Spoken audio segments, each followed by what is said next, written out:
My name is Janice, and I'm 33 years old. People who meet me now think I must have always been confident, that I must have grown up believing in my own abilities. But the truth is, my story begins with silence, the kind of silence that shapes you, the kind that can cut deeper than any insult. From as early as I can remember, my older sister Amanda was the center of my family's world. She was 5 years older, dazzling, seemingly untouchable. She got straight A's without breaking a sweat, captained the debate team, and won homecoming queen as if life had handed her a script designed for triumph. My parents, Martin and Diana, didn't just support her, they worshipped her. Our living room walls told the story better than I ever could. Every inch was a shrine to Amanda's accomplishments. Her trophies glistened behind glass. Her graduation portraits were framed in perfect chronological order, and her clippings from the local paper were preserved as though they were museum artifacts. If anyone stepped into our home, they'd immediately know whose child my parents were proud of. By contrast, my achievements were treated like clutter. When I came in second at the middle school science fair, my project sat on the dining room table for 2 days before being shoved into the basement.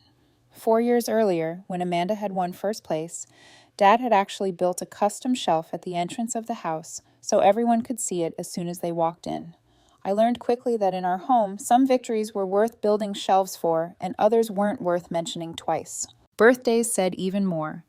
Amanda's were extravagant balloons, custom-made cakes with glittering designs. Parties big enough to fill our entire backyard. For my 12th birthday, Mom forgot to order a cake until the last minute. She showed up with a plastic-covered sheet cake from the grocery store. Dad didn't even arrive until the very end because he had been helping Amanda prepare for a school dance. I blew out the candles while Amanda sat at the table describing her dress for the dance, and everyone listened as though the birthday wasn't mine at all. As a child, you don't have the language for favoritism. You only feel the ache of it. You learn to swallow it to keep your head down. Competing for my parents' approval was like racing a marathon in lead shoes, so I stopped running. I turned inward. I told myself that if I couldn't win their attention, I would at least build a world where their silence couldn't define me. I developed resilience, but it was a lonely kind. I remember one summer afternoon vividly. Amanda was preparing for her college interviews, and Dad was helping her rehearse answers in the living room. I was outside struggling to fix a flat tire on my bike. I had asked for his help earlier, but he waved me off with, "I'm busy with Amanda. Figure it out." So I did. With greasy hands and scraped knuckles, I wrestled with the bolts until I got it done. I felt proud for a fleeting moment, but when I walked inside to wash up, no one noticed. Dad was still focused on Amanda's future, and Mom was fussing over what dress Amanda should wear. My victory was invisible, but it was mine. High school only sharpened the divide. Amanda was the star who drew teachers' admiration. I was the girl whose potential was always measured against her older sister's shadow. My B-plus report cards earned me sighs and lectures about working harder. Amanda's A's earned dinner reservations and proud phone calls to relatives. There were moments I longed for even a fraction of that applause, but when it never came, I taught myself to live without it. The day Amanda's Ivy League law school acceptance letter arrived, my parents threw a party. They invited 30 people, popped champagne, and announced they would pay for everything. "It's an investment in her future," my father declared, as if her success automatically elevated the entire family. When my acceptance letter came from the State University's business program, my mother barely looked up from her coffee. "Well, at least it's affordable," she said. My father slid a student loan application across the dinner table. "You'll learn financial responsibility," he told me, his tone leaving no room for negotiation. That night, as laughter echoed through the house in celebration of Amanda's future, I sat alone in my room staring at the loan application. It felt like a contract binding me not only to debt, but to a life of proving myself in silence. Yet instead of despair, a strange spark of determination burned in me. If no one else believed I could succeed, I would believe it myself. I worked 3 jobs through college. Mornings began behind the counter of a coffee shop where the smell of burnt espresso clung to my clothes. Afternoons were spent serving tables in a bustling restaurant, dodging impatient customers, and balancing trays heavier than my textbooks. Weekends, I answered phones at a small property management company, filing papers, and learning how apartment buildings actually functioned. Each job drained me, but each one taught me something Amanda's glamorous world never would. It was at the property management office that I first met Bill, the gruff but sharp-eyed owner. He noticed the way I paid attention, the way I asked questions about utility bills and contractor invoices. Once after I caught an overcharge in a billing statement, he looked at me with something close to respect. "Most people see buildings as walls and roofs," he said. "You see what they could be. That's rare." Those words lodged themselves in my heart. They became fuel during the endless nights I spent hunched over textbooks, too tired to focus, but too determined to quit. Amanda's letters from law school arrived filled with stories of debates and prestigious professors. My phone calls home were filled with silence on the other end when I talked about managing tenants' complaints or balancing restaurant shifts with exams. Still, I knew something Amanda didn't. I was learning not just theory, but survival. I was learning the mechanics of money, the rhythms of ordinary people's lives, the patience it took to solve problems no one else noticed. I was learning how to live without applause. What my parents didn't see and what Amanda couldn't imagine was that those quiet, overlooked lessons would one day tip the scales of power in ways none of them could control. I didn't know it then, but every ignored achievement, every forgotten birthday, every sheet cake candle was preparing me for a moment they would never see coming. And that moment was already on its way. If childhood was an introduction to favoritism, my teenage years turned it into a performance that played out again and again, always with the same ending. By then, the pattern was impossible to ignore. Amanda's birthdays continued to be full-scale productions. I remember her 16th vividly, a rented ballroom, a string quartet, and a cake so tall it needed support rods to keep from collapsing. Guests wore semi-formal attire, and my parents hovered proudly, ushering relatives to the buffet while photographers snapped endless pictures of Amanda blowing kisses at the camera. When my 16th birthday arrived 5 years later, Mom forgot to order the cake again until the last minute. This time, the grocery store didn't even have one large enough, so we settled for 2 mismatched sheet cakes stuck side by side. Dad arrived late, muttering about a client meeting, and by then, most of my friends had already left. Amanda strolled in halfway through the party with her boyfriend of the week, kissed me on the cheek, and instantly became the center of attention. The decorations sagged from the humid summer air, and I remember standing in the corner, plastic fork in hand, thinking, "This is how it will always be." But I didn't cry. Somewhere deep down, I was already building a callus against disappointment. The truth was that their neglect no longer shocked me. It simply confirmed what I already knew. Amanda was the star, and I was background noise. The gap widened during high school. Amanda was celebrated for every accolade, homecoming queen, debate captain, valedicto Janison. Teachers who had taught us both would say things like, "Oh, you're Amanda's sister." She was extraordinary. "You've got big shoes to fill." I'd smile politely, while inside the words cut like glass. Those big shoes were shoes I had never been allowed to lace up, let alone wear. The academic pressure grew heavier. I was a solid student, B+, sometimes an A, when I pushed myself hard enough. But in my parents' eyes, anything less than Amanda's perfection meant failure. You could do better if you applied yourself. Mom would sigh as she glanced over my report card. Dad rarely said anything at all. His silence was worse. It was during these years that I realized something unsettling. I could scream, shout, or break myself, trying to impress them, and it wouldn't change anything. They weren't listening. They had already chosen their favorite story, and it wasn't mine. Still, I tried to carve out small victories that belonged to me alone. In 7th grade, I placed second in the regional science fair with a project about plant growth under artificial light.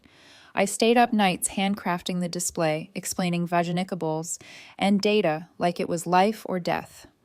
When I brought the medal home, Mom glanced at it, said, "That's nice," and left it on the dining table.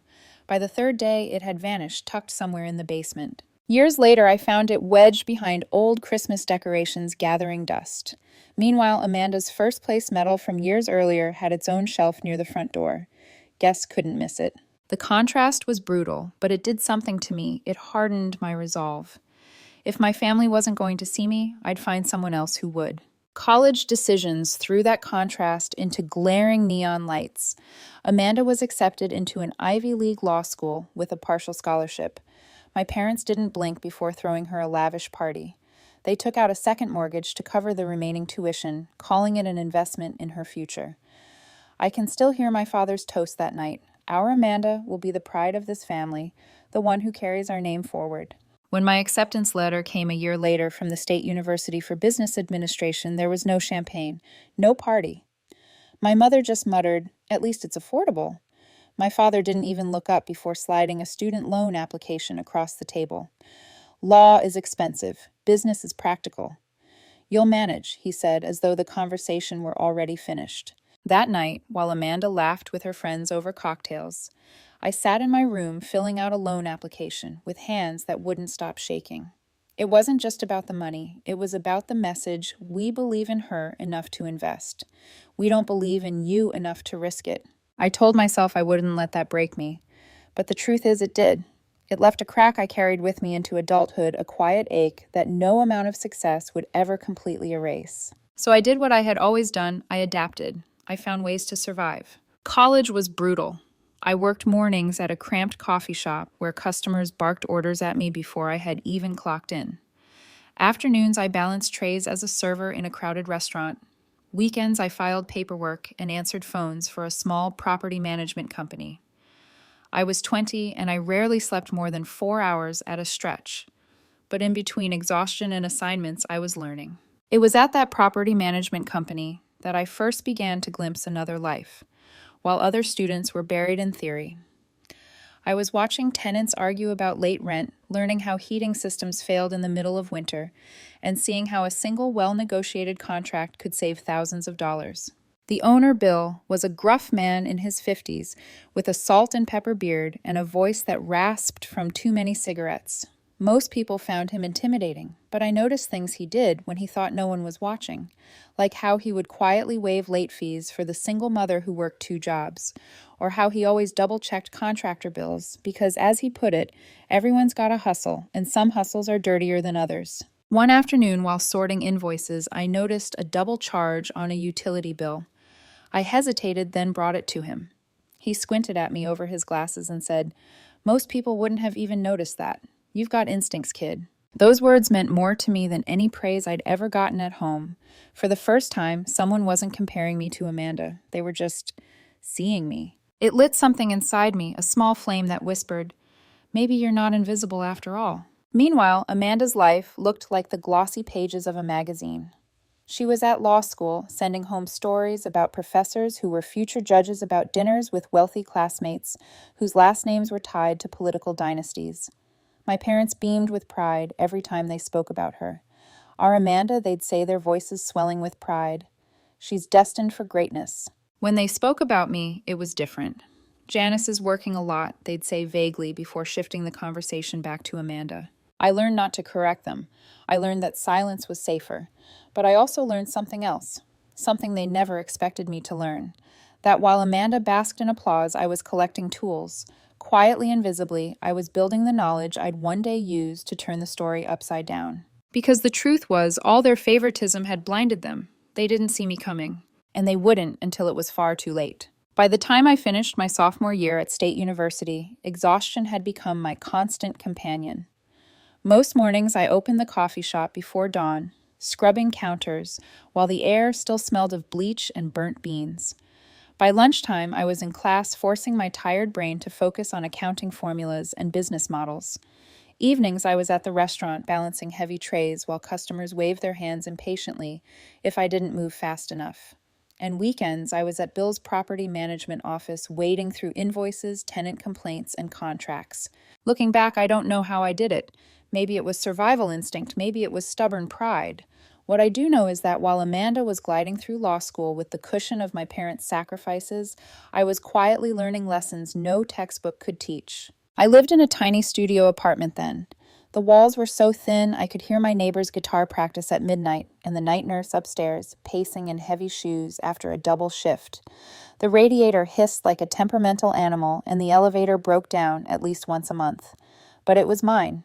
Rent was barely affordable, but it gave me something more important than comfort independence. I'll never forget the first time I cooked dinner in that little apartment. It was just spaghetti with canned sauce eaten from a chipped plate I'd bought secondhand, but I sat on the floor cross-legged and felt something Amanda never could. Freedom. It tasted better than any of her champagne dinners. The contrast between us grew sharper with every passing year. My parents gushed about Amanda's summer internships at prestigious firms the way her professors said she was destined for a Supreme Court clerkship. When I called home, Mom would ask distractedly, "Are you keeping your grades up?" before passing the phone to Dad, who rarely asked about my work hours or the strain I was under. "Just focus on finishing school," he'd say, as if I hadn't been carrying the weight of adulthood since I was 18. But in the shadows of their neglect, something else was forming a seed of independence, fragile but alive. One afternoon at the property office, Bill called me into his cluttered back room. The air smelled of stale coffee and old paper. He pushed a folder across the desk. "Look this over," he said. It was a contract for roof repairs on one of the apartment buildings. I scanned the figures and frowned. "This bid is inflated," I said slowly. "They added a 15% surcharge here that isn't in the other proposals." Bill leaned back in his chair studying me. "You catch on quick. Most people wouldn't notice that. That's why I like having you around." It was such a small thing, but for me, it was monumental. He trusted my instincts. He saw me not as Amanda's sister, not as a shadow, but as someone capable. From then on, Bill started letting me sit in on meetings, contractors, maintenance crews, even financial discussions. I wasn't just filing papers anymore. I was learning how the gears turned behind the scenes. "You've got good instincts for this business," Bill told me once. "Most people only see the walls. You see the profit margins hiding inside them." Those words stuck with me, echoing during long nights when I thought about quitting. They whispered to me during my restaurant shifts when I wiped down tables after midnight too tired to think. They told me I had something Amanda couldn't buy with all the tuition money in the world vision. Meanwhile, Amanda's life glittered on social media. Photos of weekend getaways, glossy law school galas, snapshots of her surrounded by friends in cocktail dresses. My parents reposted them with pride, adding captions like, "Our brilliant daughter, destined for greatness." Once during a family holiday, Amanda pulled out her phone to show everyone pictures of a formal dinner with a senator's son. "Connections like this matter," Dad said, nodding approvingly. I cleared my throat and mentioned I'd just helped Bill renegotiate a tenant's lease, saving the office thousands of dollars annually. No one looked up. Mom simply said, "That's nice, dear," before turning back to Amanda's stories. That silence, it was deafening. But instead of crushing me, it carved something sharper inside me. A hunger. If my family refused to recognize my worth, then I'd build a world where their recognition wasn't necessary. By my senior year, that hunger had grown into resolve. I volunteered for every extra project at the property office, asked endless questions, and shadowed every inspection I could. On weekends, when most students went to parties, I was tagging along with Bill to tour rundown buildings. He'd ask me, "What do you see?" At first, I saw peeling paint, broken elevators, cracked sidewalks. But slowly I began to see what he saw potential. The first time I pointed out that an old duplex could double its rent with modest renovations, Bill gave me a rare smile. "You're learning. You've got the eye." Those moments meant more to me than any of Amanda's accolades. They weren't grand gestures, but they were real. Of course, I still envied her sometimes. Who wouldn't? She had doors opened for her before she even knocked. I was climbing the fire escape just to get in through a window. But deep down, I began to realize something. Amanda had applause, but I had grit. And grit, though invisible, could move mountains. I still remember one winter night sitting at my rickety desk in that studio apartment, staring at the frost crawling along the window. I was exhausted, broke, and buried in textbooks. But I had a strange feeling, almost like a premonition. One day, all of this, the sleepless nights, the ignored achievements, the relentless work, would matter. One day they'd look at me and realize I wasn't invisible at all. They just didn't know it yet. And maybe that was the sweetest part. Sophia entered my life at a time when I was stretched so thin I could almost see through myself. I was 22, freshly graduated, and still juggling bills with the precision of a circus act. I had just accepted a low-level job at a mid-sized real estate firm, an administrative assistant position that barely paid more than minimum wage. My family predictably wasn't impressed. At least Amanda had offers lined up before she even graduated, my father said with that flat accountant's voice of his. I didn't bother explaining that real estate was a long game that I was planting seeds. To them, anything I did was a little project, something quaint but insignificant compared to Amanda's towering achievements. It was in that office that Sophia first appeared. She was 67, sharp-eyed, with a streak of silver in her hair that made her look regal rather than old. She wore tailored suits that weren't flashy, but commanded attention. One morning, she walked into our office with a folder under her arm and a purpose in her stride. She had just purchased a small office building downtown and was looking for someone to manage it. My boss was out sick that day. The other staff members fumbled nervous about handling a client of her stature. "Can I help you?" I asked, my voice steady, even though my hands were trembling. She studied me for a long moment before handing me the folder. "I need someone who asks the right questions," she said simply. We sat in the conference room, and I went through the documents with her. Instead of reciting canned lines, I asked her about the tenant demographics, about repair histories, about zoning ordinances. She answered each question with an arched eyebrow as though testing me. By the end of the meeting, she leaned back in her chair, a faint smile on her lips. "You ask better questions than people who've been in this business for 20 years, she said. "Most people see what is. You seem to see what could be." Those words lit something inside me that I hadn't realized was starving. She wasn't dismissing me. She wasn't measuring me against Amanda. She was seeing me. From that day forward, Sophia became more than a client. She became a mentor. She let me shadow her during site visits, introduce me to her network of contractors and financiers, and explain things no textbook could. "Pay attention to the way neighborhoods breathe," she'd say, while we drove through different districts. "You can tell which streets will rise just by watching the people walking them." I began carrying a notebook everywhere, jotting down every piece of advice.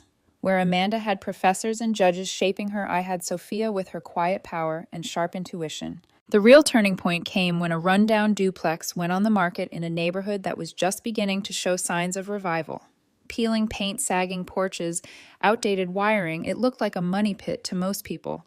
To me, it looked like an opportunity. "I think you should buy it," Sophia told me over coffee one afternoon. I almost laughed. "With what money I can barely cover rent." "You've been saving," she said, as if she'd been tracking my bank account. "It's enough for a down payment. And you've got steady work history. The bank will look at that." My stomach dropped. The idea of buying property felt impossible, like leaping across a canyon. But she looked at me with such certainty that part of me believed I could. I scraped together every cent I had, saved, filed the paperwork, and held my breath as the bank reviewed my application. When the approval letter arrived, I sat on the floor of my apartment staring at it for hours, tears blurring the words. It was the first time in my life that anyone had handed me the keys, literally, to something that was truly mine. The duplex was a disaster. The plumbing leaked, the walls were yellowed with age, the floors creaked like they were complaining about every step. But it was mine. Every night after work, I changed into old clothes and spent hours sanding, painting, repairing. My hands blistered. My back ached. Sometimes I cried from sheer exhaustion. But then I'd remind myself every stroke of paint, every tile, laid, every nail hammered, was proof that I was building something my parents could never take away. I remember the night I finally fixed the bathroom sink on my own. Water ran clear, no leaks, no clogs. I stood there, wet hair falling into my eyes, grinning at the mirror like I'd won the lottery. It wasn't about the sink, it was about the validation that I could create value with my own two hands. When I finally listed the duplex for rent, I was terrified no one would want it. But within 2 weeks, a young couple signed a 2-year lease. Their rent covered the mortgage and left a small profit. I cried again, but this time with joy. I brought the news to my family at Thanksgiving. "I'm officially a property owner," I said, my voice trembling with hope. Dad frowned, carving the turkey with surgical precision. "Rental properties are risky. You could lose money if tenants don't pay." Mom nodded, her voice clipped. "Remember your cousin Todd's condo investment disaster? Just be careful." Then the conversation drifted, as always, back to Amanda, her new promotion, her glamorous fiancé Jason, her upcoming wedding. My announcement vanished into silence as though I'd never spoken at all. But the silence didn't sting the way it used to. Because in my heart, I knew something they didn't. I had just taken my first real step toward independence. And I hadn't done it for their applause. I'd done it because Sophia had believed I could. Sophia called me a week later. "How does it feel?" she asked. "Like standing on a cliff," I admitted. Terrifying and exhilarating at the same time. She laughed, her voice warm. "Good. That means you're alive. Remember this feeling, it'll guide you more than any textbook." I clung to those words. They became my compass. While Amanda floated from one glamorous milestone to another, I was laying bricks metaphorically and literally that would form the foundation of a life they couldn't ignore forever. And though my family dismissed it, Sophia's belief gave me something I'd never had before: permission to dream bigger. What I didn't realize yet was that this duplex was only the beginning, and that one day those bricks would form not just a foundation, but a fortress.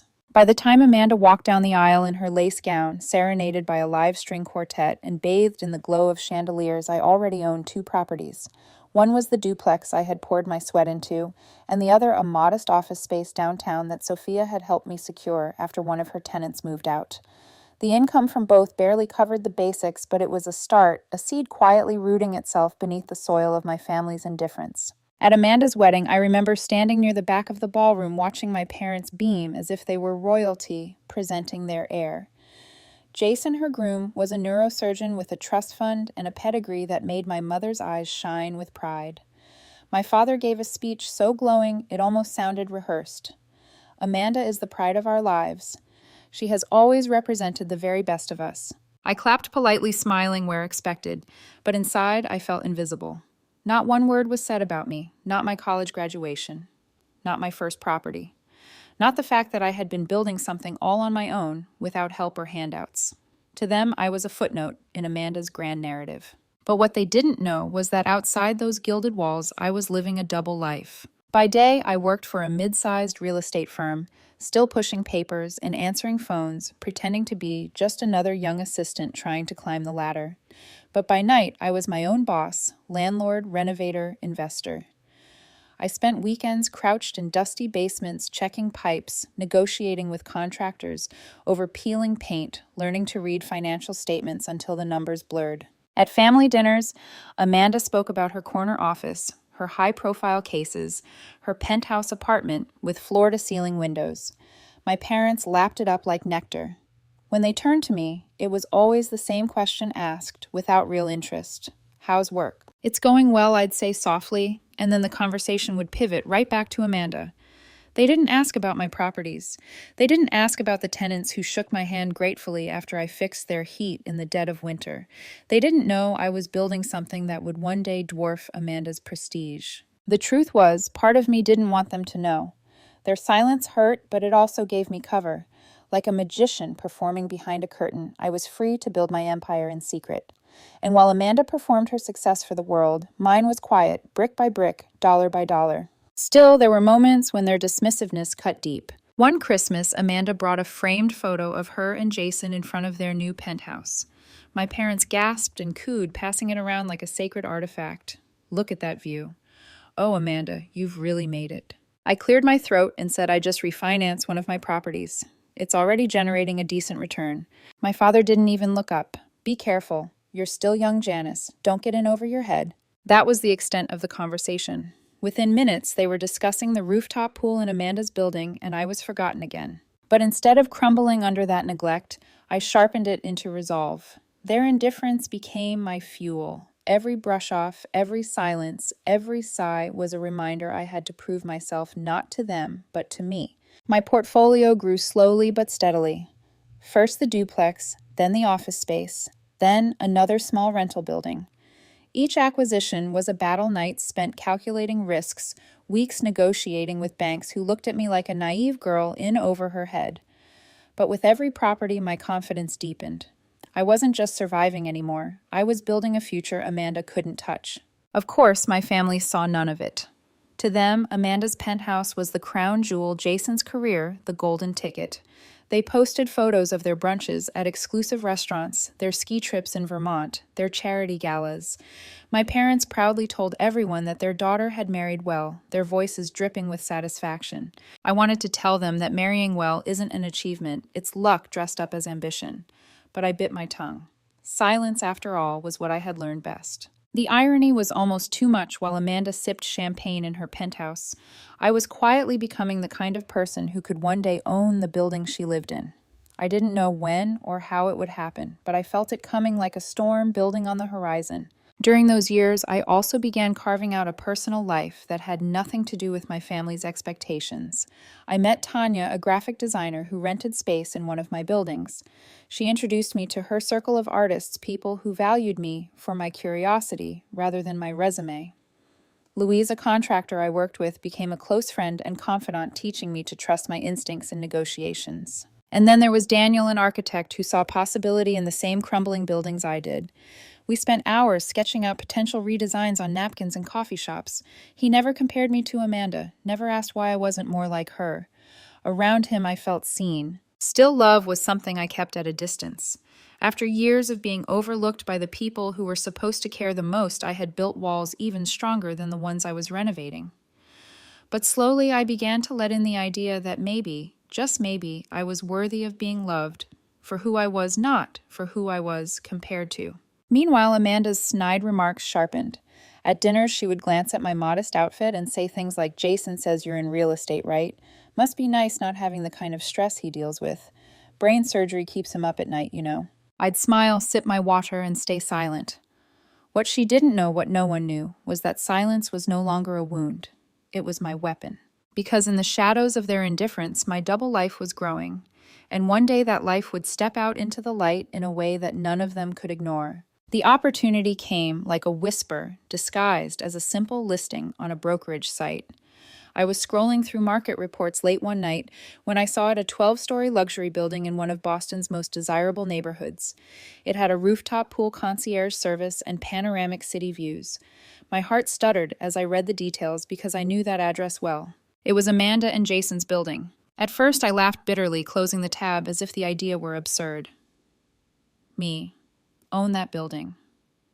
It felt like daring to touch the stars, but the thought wouldn't leave me alone. I kept returning to the listing, rereading the notes about the owner retiring, the price point, the potential for long-term growth.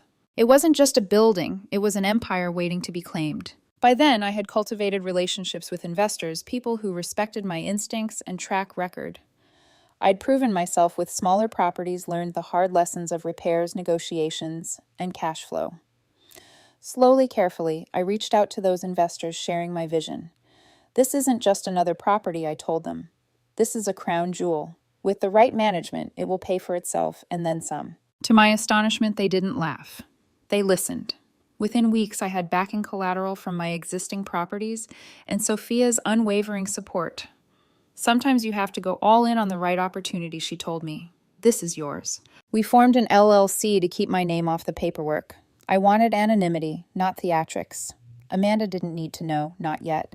When the offer was accepted, I sat alone in my apartment with the papers spread out on the table, staring at the words until they blurred. Owner. That was me. I had just bought the building my sister lived in. The irony was intoxicating, but beneath the thrill was something deeper: vindication. After years of being overlooked, dismissed, diminished, I had stepped into a role no one could deny. My parents could ignore my magazine feature, brush off my duplex, forget my business expansions, but they could not ignore this forever. At first, I didn't reveal anything. I wanted to learn the building from the inside. I spent months walking the hallways with the management company, reviewing maintenance logs, studying tenant histories. I memorized every creak of the elevator, every angle of the rooftop view, every name on the tenant list. When I reached Amanda and Jason's line on the spreadsheet, my throat tightened. Penthouse 12A. Rent always paid on time until recently, when late notices began appearing in the margins. I traced the numbers with my finger, trying to imagine their faces when they realized the landlord they dismissed as small-time Janice was me. But I didn't tell them, not yet. Instead, I quietly improved the building. I authorized renovations to the lobby, upgrades to the fitness center, new lighting in the hallways. Residents praised the changes in monthly surveys, and satisfaction ratings rose. Amanda mentioned it at Sunday dinner once, laughing. The new owner finally knows what they're doing. The pool might even get renovated next summer. I sipped my water, biting back a smile. Michael came into my life around that time. We met at a real estate investment conference. He ran a sustainable construction company, sharp-minded and self-assured, in a way that didn't need to overshadow anyone. Over dinner one evening, he asked me something no one else ever had. "Tell me about the first property you bought. Not the numbers, how it felt." The question floored me. For the first time, I told the story not as a transaction, but as a memory. The cracked tiles, the nights I worked at until my hands bled, the terror of waiting for that first tenant. He listened with genuine interest, his eyes soft. In his silence, I didn't feel invisible. I felt seen. As my relationship with Michael grew, so did my empire. I acquired 2 more apartment buildings, negotiated a deal for a commercial property downtown, and saw my name appear on a 30 under 40 list in a national real estate journal. My face smiled back at me from glossy pages framed by words like innovator and visionary. I brought the magazine to Sunday dinner once, leaving it casually on the coffee table. My aunt noticed her voice rising with delight. "Janice, is this you on the cover?" Before anyone could answer, my mother cut in. "Amanda, tell everyone about the charity gala you're chairing. What an accomplishment." The magazine was tucked under a pile of mail before dessert. For a moment, that familiar ache flared the old wound of being invisible. But then I thought of the contracts in my drawer, the deeds in my safe, the tenants who lived in homes I had built or restored. Their lives, their gratitude, their rent checks, they were proof enough. Amanda, meanwhile, had grown bolder with her cruelty. At dinners, she mocked my little real estate thing. "Jason says stress comes with real responsibility." She smirked once. "You wouldn't understand. Must be nice keeping things simple." I smiled steady as stone because I did understand. I understood her rent payment history better than she realized. I understood that the roof over her head, the walls she bragged about, the pool she flaunted, they all belonged to me. The power shift had already happened. She just didn't know it yet. And when the day came for her to find out the silence I had carried, my entire life would finally break, and it would echo louder than any applause Amanda had ever received. Family dinners became exercises in endurance. The kind of evenings where I had to sit perfectly still, keep my smile even, and swallow words that burned my throat. On the surface, we were just another family gathered around a polished table, passing plates of roasted chicken and pouring wine. But beneath it, there was a constant undercurrent of comparison, mockery, and silence, always at my expense. Amanda thrived on these occasions. She'd arrive late, dressed in something designer, her laughter spilling into the room before she even crossed the threshold. Jason followed immaculate in a tailored suit, his hand on the small of her back as though presenting a prize. My parents lit up when they saw them, their voices warmer, their smiles brighter. "There's our golden girl," Dad would say, and the phrase landed in my chest like a stone. It didn't matter what I brought to the table, an award, a new acquisition, a professional recognition. Somehow the conversation always bent back to Amanda. She didn't even need to try. She had gravity. The rest of us just orbited. I remember one Sunday dinner in particular. I had just received a local business award for revitalizing an abandoned property into mixed-use housing and retail. I mentioned it quietly between courses, hoping just once for a flicker of pride. "That's nice," dear Mom said, before turning to Amanda. "Tell us about the hospital fundraiser you're organizing." Amanda leaned forward, her eyes glinting. "Oh, it's exhausting," she said with a sigh, meant to sound noble. "Coordinating with surgeons, city officials, even celebrities. But Jason says my ability to manage stress is unmatched." Jason chuckled, kissing her temple. "It's true. She's extraordinary." Everyone at the table nodded, murmured admiration, while my announcement evaporated into the air like smoke. I tried not to let it sting. I had learned to take those moments and tuck them into a private drawer inside me. But that drawer was overflowing now, so full it could burst. Amanda grew bolder with her comments. She had mastered the art of the disguised insult, smiling while driving a knife between my ribs. At my cousin's baby shower, I was speaking with relatives about a community development project I was spearheading. Amanda cut across the room with her voice raised just enough for everyone to hear. "Jason and I are headed to the Maldives next month. It's so exclusive only a certain caliber of guests are allowed." The implication was clear. She was exceptional. I was ordinary. My relatives turned their heads dazzled. My sentence was cut in half, abandoned. I stood there smiling tightly, my heart pounding in my ears. Even Jason seemed to wince sometimes at her sharpness. Once, when I mentioned an article I had published in a trade journal, Amanda smirked and said, "Those magazines give out features for anything these days. Jason just received a National Surgeons Award. Only 3 doctors in the country were recognized." Jason shifted uncomfortably, murmuring Amanda. But the damage was already done. My parents never intervened. If anything, their silence was permission. Their indulgent smiles as Amanda spoke, their approving nods, the way they leaned forward as if her every word mattered more than oxygen. It all said the same thing. Their allegiance was clear. And me, I became invisible. But invisibility has its uses. It gives you cover.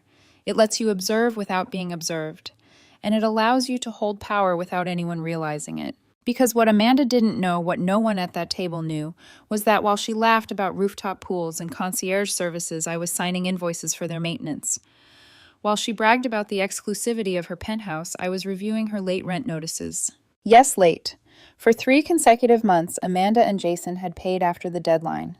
The management company had sent reminders, but I had instructed them not to escalate. Not yet. When I saw those reports, I sat in my townhouse, glass of wine in hand, staring at their names on the spreadsheet. Amanda, who mocked my little real estate thing, was struggling to pay rent. My rent. The irony was so sharp it made me laugh, though the sound caught in my throat. I didn't celebrate. I didn't plan revenge. Instead, I waited. I let the silence hold like a bow, drawn back, taut and trembling, waiting for the right moment to release. Michael saw what was happening, even if he didn't know the details. After one particularly brutal dinner, where Amanda interrupted me 3 times, and my parents never once asked about my work, he gripped the steering wheel on the drive home, his jaw tight. "I can't believe the way they dismiss you," he said. "It's infujanisating." For as long as I can remember, I admitted, "It's always been like this."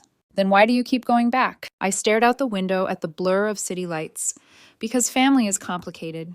Because part of me still hopes one day they'll see me. Michael's voice softened. "Maybe it's not about them seeing you. Maybe it's about you seeing yourself." I didn't answer, but his words settled deep inside me. As the months passed, Amanda's cruelty escalated. What had once been sly digs became outright taunts. She made a sport of belittling me, confident that our parents would laugh along, or at worst stay silent. But silence had stopped hurting. It had become my shield, my weapon. Because the truth was, I was no longer the girl with the store-bought sheet cake or the forgotten medal in the basement. I was the landlord of her world, the owner of her illusion, the keeper of her rent. And the day was coming when Amanda would discover that her laughter had been echoing inside walls I controlled. She just didn't know it yet. My father's 65th birthday dinner was supposed to be a celebration. My mother had outdone herself, booking a private dining room at Maison Laurent, an upscale French restaurant that required reservations months in advance. The moment I walked in, I could feel the weight of expectation in the air. The floral arrangements, the polished silverware, the soft glow of candlelight. It was the kind of setting where appearances mattered more than truth. I arrived early, dressed in a navy dress, with simple pearl earrings that had belonged to my grandmother. Michael couldn't attend an unavoidable work trip, so I faced the evening alone. I placed my gift on the table, a rare first edition of one of Dad's favorite detective novels, and took a seat near the far end, away from the spotlight that always seemed to shine on Amanda. Guests trickled in, aunts, uncles, family, friends, all bearing bottles of wine and cheerful greetings. My parents entered together, my father distinguished in charcoal gray, my mother radiant in silver. They moved through the room like minor celebrities, basking in admiration. And then Amanda arrived. Late, of course. She swept in wearing a scarlet designer dress that probably cost more than my rent, Jason at her side like an accessory. Her laugh was loud, rehearsed, calculated to turn heads. She kissed my father's cheek dramatically, declaring, "Happy birthday, Daddy. Jason and I just had a gift shipped in from Italy. You're going to love it." The seating arrangement placed Amanda and Jason near my parents at the head of the table, while I was wedged between relatives who barely knew me. Conversation flowed easily about Amanda's charity gala, Jason's latest surgery, their vacation home renovations in Vermont. When my aunt tried to include me asking about my work, I started to explain my community development project. "That's nice, dear," my mother interrupted smoothly. "Amanda, tell us about the gala theme you've chosen." I shut my mouth, my words collapsing into silence. Again. Dinner moved from appetizers to entrees, and with each course, Amanda's dominance grew. She described her penthouse, the exclusivity of the rooftop pool, the ridiculous monthly fees that Jason insisted they could easily afford. My parents listened, nodding like eager disciples. And then during dessert, she struck. Amanda's eyes lingered on my wrist. "Nice watch, Janice," she said, her tone dripping with false sweetness.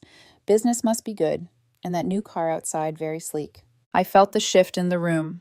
Relatives glanced at me with mild curiosity as though waiting for Amanda's punchline. She didn't disappoint. Speaking of money, she continued, her voice rising. "Just enough for everyone to hear. You won't believe what's happening with our rent. The management just notified us it's increasing to $5, $600 next month. For a penthouse that's already outrageously expensive, can you imagine? Her smile widened, the kill shot prepared. That's probably more than your mortgage, right, Janice? I bet your entire building doesn't cost that much. You couldn't even afford a closet in our place. Laughter rippled around the table. My uncle chuckled. My father smiled indulgently. My mother added, "Well, the market in that neighborhood is very exclusive." I sat perfectly still, my hands folded in my lap. For years, I had endured moments like this. Humiliation wrapped in laughter, cruelty dressed as jest. But this time something inside me shifted. The old pain was there, yes, but it was joined by a strange calm, a clarity as sharp as glass. I reached into my purse and pulled out my phone. My heart hammered in my chest, but my voice was steady when I said, "Actually, I'm quite familiar with that building and its management." Amanda rolled her eyes. "Right, because you dabble in real estate. Trust me, this is several levels above anything you deal with." I placed the phone on the table and slid it toward her. "No, I'm familiar with it because I own it." The laughter died instantly. The room went silent except for the faint clink of silverware. Amanda's smile faltered, her eyes narrowing. "What are you talking about?" "Lambert Heights," I said evenly. 12 stories, 120 units, rooftop pool. I purchased it 18 months ago through my investment company. The rent increase, that was my decision. Amanda snatched the phone, scrolling through the ownership documents I had pulled up. Her face flushed crimson. "This is fake, some kind of pathetic stunt." Jason leaned over his surgeon's hands, careful as he examined the screen. His voice was low, hesitant. "Amanda, these look legitimate." The color drained from her face. My father cleared his throat, his usual composure cracking. "Janice, is this true?" I met his eyes calm for the first time in my life. "Yes. Every improvement in that building, the new lobby, the upgraded fitness center, the lighting on your floor, all of it was my decision. I've been your landlord for a year and a half." My mother shook her head as though trying to dispel a hallucination. "But how could you possibly afford such a property? It must be worth $28.5 million I finished for her. And I did it without a second mortgage from you, without help, without acknowledgment." The silence was thick, suffocating. Around us, relatives shifted uncomfortably. My aunt muttered something about checking the valet and slipped out. Amanda's voice cracked sharp with desperation. "You bought our building to humiliate me, didn't you? You've always been jealous, and now you've sunk this low to ruin Dad's birthday with your sick revenge." I stood, my hands trembling, but my voice firm. Decades of swallowed pain surged out. "No, Amanda. I bought it because it was a smart investment. Your existence there was incidental. But don't twist this because you've humiliated me my entire life, with every sneer, every dismissal, every time Mom and Dad applauded you while ignoring me. Tonight, you made me the punchline again. Only this time I chose to answer." My father's face reddened. "We've always supported both our daughters equally." I cut him off, my voice breaking. "Equally. When Amanda got into law school, you mortgaged the house. When I got into business school, you handed me a loan application. When she bought her car, you helped with the down payment. When I bought my first duplex, you called it a liability. When she got married, you spent $70,000. When I was featured in a national magazine, you didn't even read the article." My mother's voice trembled. "That's not fair." "It's the truth," I snapped. "And for once, you're going to hear it." The room was spinning, but I kept my eyes locked on Amanda. She looked at me like I was a stranger, her face twisted with disbelief and fury. I picked up my purse and my jacket. "Happy birthday, Dad. Your gift is on the table. It's a first edition of the detective novel you used to read to me before Amanda became the only story that mattered." And then I walked out, past the startled maitre d' into the cool night air, my hands shaking so hard I could barely hold my keys. I drove 2 blocks before pulling over, the tears breaking free. I had finally broken the silence, and there was no going back. The night after my father's birthday felt like a storm that refused to end. By the time I got home, my phone was vibrating nonstop on the table, filling with missed calls and messages. My parents, Amanda, even Jason. Notifications stacked one after another until I silenced the device and let the darkness of my townhouse swallow me. For the first time in years, the silence felt like relief instead of punishment. Michael arrived not long after, his face etched with concern. I collapsed against him, recounting the dinner in broken bursts. He listened without interrupting, his hand steady on my back. When I finished, I whispered, "I didn't plan it. It just came out." He tilted my chin so I had to meet his eyes. It needed to. You've carried their silence like chains your whole life. Tonight you broke them. I wanted to believe him, but part of me still felt like a little girl ruining her father's birthday by crying over a forgotten cake. The fallout began immediately. Amanda's texts alternated between disbelief and venom. You're lying. You forged documents. If it's true you bought the building just to humiliate me, you're sick. Then hours later rescind the rent increase or I'll go public about your manipulation. I didn't answer. Instead, I forwarded everything to my property management company. Handle her like any other tenant I instructed. No special treatment. They nodded, unaware of the tangled history behind the directive. The increase is standard market adjustment. She's still below average for that area. For the first time, Amanda wasn't my sister. She was just another line on a ledger. But my parents didn't see it that way. They called relentlessly until days later, I finally picked up. My father's voice came through the line tight with forced calm. Janice, your mother and I think this has gone too far. Whatever point you were trying to prove at dinner, humiliating your sister, wasn't the way. I wasn't trying to prove a point, I said evenly. I was stating a fact. I own their building. That's not the issue, he replied. The issue is the way you blindsided your family. And raising Amanda's rent, it feels vindictive. I almost laughed. Vindictive. It was an 8% increase below the 15% recommendation. Every tenant got the same notice. Amanda isn't special. There was a pause. I could picture him rubbing his forehead the way he did when numbers didn't add up. Could you at least reconsider for family's sake? And there it was. After everything, after decades of silence and dismissal, their concern wasn't for me. It was for Amanda's comfort. No, I said firmly. This isn't family. This is business. He sighed heavy and resigned. I hope you can live with driving your sister from her home. I can live with fairness, I replied. What I can't live with anymore is pretending your favoritism doesn't exist. I hung up before he could answer. Weeks passed, and true to form, Amanda escalated. She sent fiery emails to the management company claiming her status warranted exceptions. When that failed, she called Jason's lawyer friends, who could find no loophole. At last, she and Jason gave notice they would not be renewing their lease. They had found another luxury building across town. My mother called the next day, her voice sharp with accusation. I hope you're satisfied. You've driven your sister from her home. I closed my eyes, steadying myself. She chose to leave, rather than pay what every other tenant pays. That's her decision. Family should come before business, she snapped. I almost smiled at the irony. Funny. I don't remember family coming before Amanda's tuition, or her wedding, or her luxury car. Family only seems to come first when it's about her. There was silence, then the familiar exasperated sigh, the sound of doors closing, of conversations ending. When Amanda and Jason finally moved out, I read the notice through the management system like any other update. Their names disappeared from the tenant roster, replaced weeks later by a new couple who signed without complaint at the full market rate. On paper, it was just business, but in my heart, it felt like a shift in the universe. For once, Amanda had been forced to bend, not me.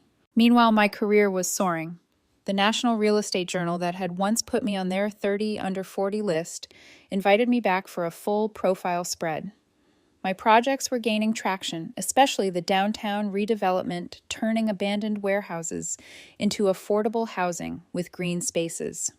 City officials praised the initiative, investors flocked to partner, and my name started to mean something beyond Amanda's sister. At one Sunday dinner, I brought a copy of the magazine again. This time I didn't place it casually on the coffee table. I handed it directly to my aunt. Her eyes widened. "Janice, this is incredible," she exclaimed. "A full feature on you." The room shifted uncomfortably. My mother cleared her throat. "Amanda, how's Jason adjusting to his new department head role?" The conversation swerved away, like water finding its channel, but I didn't feel the sting anymore. Because for once, other people at the table noticed. My aunt slipped the magazine into her bag, ignoring my mother's diversion. My cousin whispered, "Congratulations," under her breath. Small acknowledgments, but they mattered. Michael noticed too. After another dinner, where Amanda couldn't resist her barbs, he asked me quietly, "Have you thought about not going anymore, about choosing peace instead of punishment?" I hesitated. Part of me longed to walk away completely, but another part, the little girl who had once blown out candles on a forgotten cake, still wanted to be seen, still wanted her family to look up and finally notice. "Family is complicated," I said finally, "but I'm learning it doesn't define me anymore." Amanda, meanwhile, wasn't finished. She posted vague jabs on social media about toxic siblings and jealousy disguised as success. Her circle of friends rallied with sympathy, but the edges of her story began to fray. Some whispered about the late rent, others about her sudden move from a prime penthouse. The golden sheen was cracking, and though I didn't celebrate, I couldn't ignore the quiet justice of it. 6 months after the dinner, I stood at the groundbreaking ceremony for my downtown project. Cameras flashed, reporters asked questions, city officials smiled for photos. As I cut the ceremonial ribbon, I caught sight of a familiar figure standing alone at the edge of the crowd. My father. He approached after the speeches, his expression softer than I'd ever seen it. "Impressive project," he said, gesturing to the renderings. "The green space integration, it's thoughtful." For a moment, I couldn't speak. It was the first genuine compliment he'd ever given me. "Thank you," I managed. We stood in silence, the air between us fragile. Then he said almost awkwardly, "I came alone. Your mother doesn't know I'm here." It wasn't reconciliation, it wasn't redemption, but it was something, a crack in the wall. And maybe for now, that was enough. The months after my father's quiet appearance at my project's groundbreaking felt different, as though the ground beneath me had shifted. Nothing outwardly changed. Amanda still carried herself like royalty. My mother still brushed off my achievements, but inside I had crossed a threshold. I no longer craved their applause the way I once had. That didn't mean the hurt disappeared. Old wounds don't vanish overnight. They fade like scars, reminders of battles fought. But for the first time, I realized those scars didn't define me. My father began reaching out tentatively, like someone learning to walk after years of standing still. He invited me to lunch one afternoon, just the two of us. I expected awkward small talk, but instead he surprised me.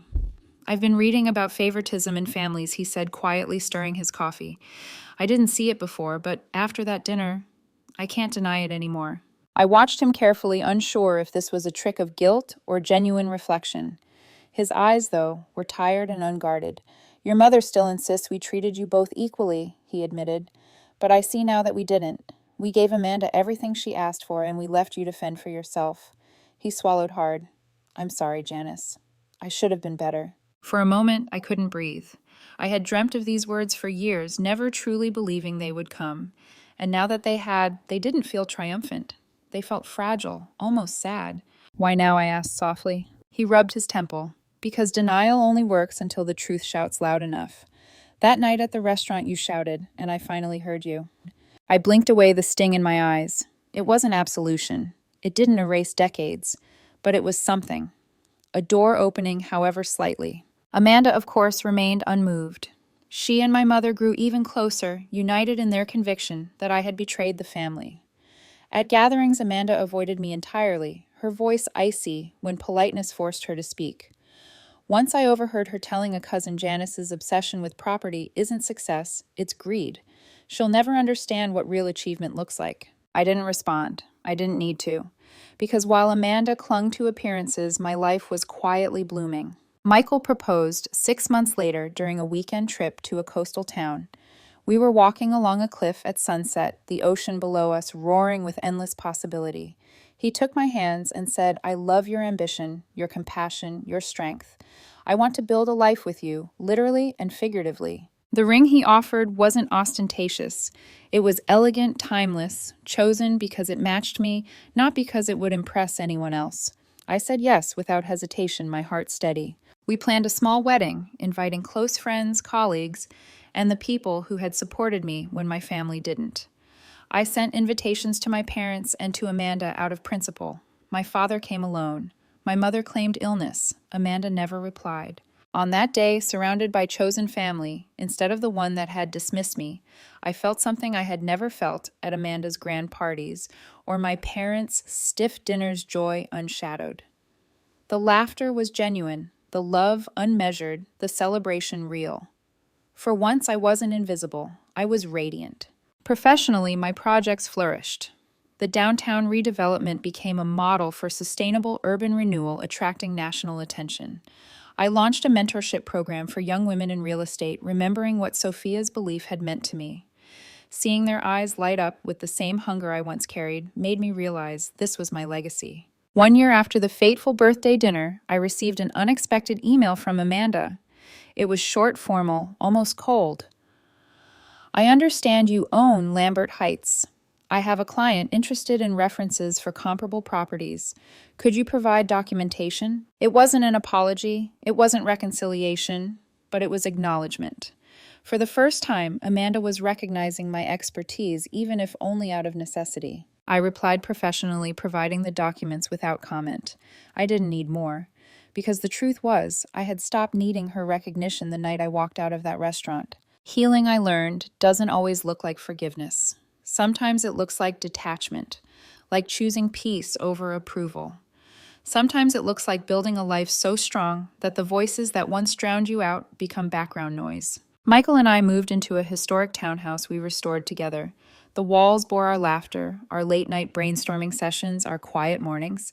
It wasn't as flashy as Amanda's penthouse, but it was ours, authentic, built brick by brick with love and respect. My father visited, occasionally quietly supportive, never pushing, never apologizing again, but showing up in small ways.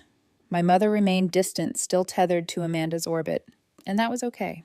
Because I had found something greater than their approval. I had found myself. Looking back, I see now that the silence that shaped me was also what forged me. The sheet cakes, the forgotten medals, the unasked questions. They were painful, yes, but they made me strong enough to stand alone. They gave me the grit to build an empire in the shadows. They taught me to find worth without applause. And when the moment came to break that silence, I didn't just speak, I roared. If you've ever felt invisible in your own family, if you've ever been overshadowed by someone else's light, hear me now, your worth isn't defined by the applause you receive. Sometimes the greatest power lies in the silence you turn into strength. Because in the end, my victory wasn't owning my sister's building or finally hearing my father's apology. My victory was learning that I never needed their validation to shine. I was always enough.